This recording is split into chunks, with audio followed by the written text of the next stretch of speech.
السلام علیکم ګرانو ملګرو ستړي مشه په دې هیله چې روډ اوسئ ګرانو ملګرو په نننۍ ویډیو کې به د افغانستان د کرکټ د الف لوبډلې د لوبو په هکله معلومات درکړم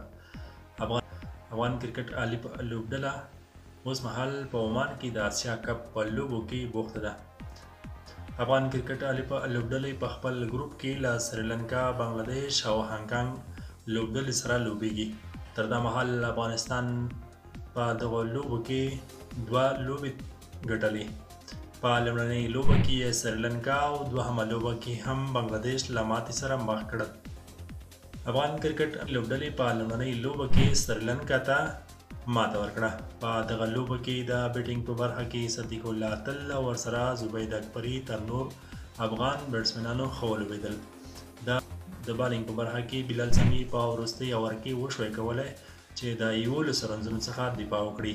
او سریلانکا لوبډله پرې نه ښوده چې په وروستۍ اوور کې 11 رنزونه ترلاسه کړي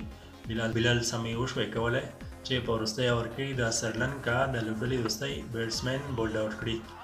په دوهمه لوبه کې هم افغانستان الف لوبډلې بنگلاديش لوبډلې ته ستره ماته ورکړه په دغه لوبه کې د افغانستان الف لوبډلې لخوا صدیق الله تل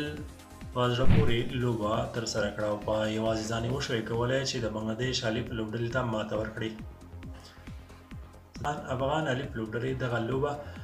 په وروستۍ اوور کې